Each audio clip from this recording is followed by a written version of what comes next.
Ayu adalah seorang gadis yang pintar dan rajin belajar sejak kecil. Di sekolah dasar, ia selalu mendapatkan nilai terbaik. Namun, kecerdasannya justru membuatnya dijauhi oleh teman-temannya. Mereka menganggapnya sok pintar dan sok cantik. Orang sok pintar, padahal cuma cari perhatian, atau sok cantik, padahal biasa aja adalah ejekan yang sering ia dengar. Saat istirahat, Ayu lebih sering duduk sendirian, menghabiskan waktu dengan membaca buku di sudut kelas, sementara teman-temannya bermain dan bercanda. Meski sering diejek, Ayu tidak menyerah. Ia terus belajar dengan tekun hingga akhirnya lulus dengan nilai terbaik. Prestasinya membawanya diterima di SMP favorit di kota dengan beasiswa penuh.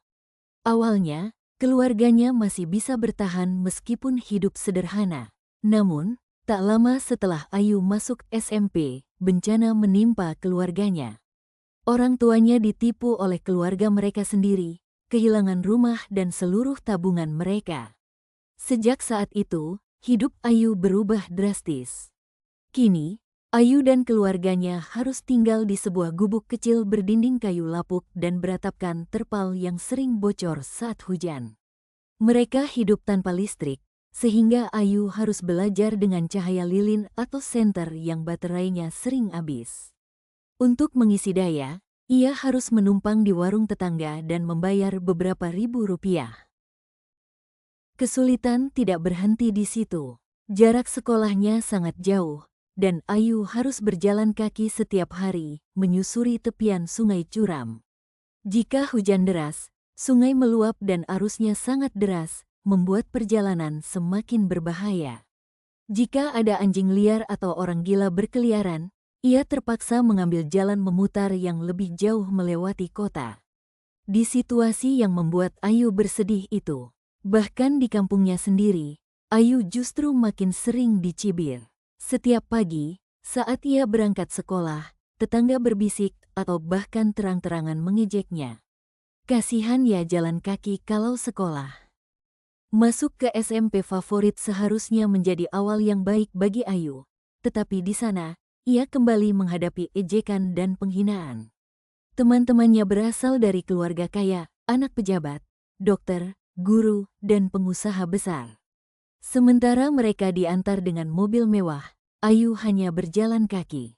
Rumahnya yang kecil, beratapkan terpal, menjadi bahan olokan. Ngapain sekolah di sini kalau miskin? Malu-maluin aja, begitu cemoohan yang sering ia dengar. Bahkan, mereka merendahkannya dengan mengatakan bahwa Ayu hanyalah anak buruh serabutan yang tidak pantas bersekolah di sana. Suatu hari, ibunya terpaksa meminjam uang 10.000 rupiah untuk membayar iuran sekolah Ayu. Namun, tetangganya malah mencibir, makanya, jangan nyekolahin anak di sekolahan elit kalau tidak mampu biayain. Meski sering merasa sedih, Ayu selalu dikuatkan oleh ibunya. Mungkin mereka iri karena gagal mendidik anak-anaknya, kata ibunya dengan lembut. Ayu memilih diam dan tetap fokus pada pendidikannya. Baginya, pendidikan adalah satu-satunya jalan keluar dari kemiskinan. Setiap hari, ia berjalan kaki puluhan kilometer. Setiap malam, ia belajar di bawah cahaya lilin. Meski dihina dan dikasihani, Ayu tetap melangkah maju. Dan akhirnya, kerja kerasnya terbayar. Ia lulus SMP dengan nilai terbaik. Dengan kepala tegak dan senyuman bangga, ia tahu bahwa suatu hari nanti, semua hinaan ini akan berubah menjadi kekaguman. Karena Ayu percaya, kemiskinan bukan alasan untuk menyerah. Justru itulah alasan untuk terus berjuang. Kisah Ayu mengajarkan bahwa menuntut ilmu bukanlah perjalanan yang mudah. Ada rintangan, ada air mata, dan ujian yang datang bertubi-tubi. Kadang, lingkungan sekitar tidak mendukung, bahkan malah meremehkan. Namun, ilmu adalah cahaya yang akan menerangi jalan hidup kita, dan perjuangan untuk mencapainya tidak akan pernah sia-sia. Bagi kalian yang sedang berjuang dalam pendidikan, jangan berhenti hanya karena keadaan sulit. Jangan biarkan hinaan, kesulitan ekonomi, atau rasa putus asa menghentikan langkah kalian. Kesabaran dan ketekunan akan membawa hasil yang indah pada waktunya.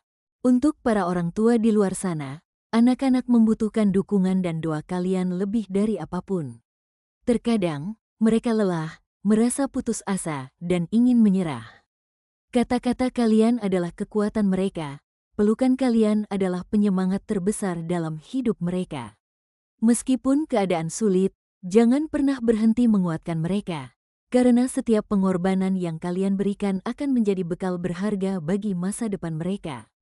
Begitu juga dengan orang tua kita sendiri. Mungkin mereka tidak bisa memberikan segalanya, tetapi mereka telah berkorban dengan cara yang mungkin tidak selalu kita sadari. Bersabarlah, doakan mereka, dan buktikan bahwa perjuangan mereka tidak sia-sia. Ingatlah, ilmu bukan hanya tentang sekolah atau gelar, tetapi tentang bagaimana kita bertahan dalam ujian, tumbuh menjadi pribadi yang lebih baik, dan suatu hari nanti bisa membalas perjuangan orang tua dengan keberhasilan kita. Jangan menyerah, teruslah belajar, dan teruslah mendukung anak-anak dalam menuntut ilmu. Karena ilmu yang dikejar hari ini akan menjadi cahaya di masa depan.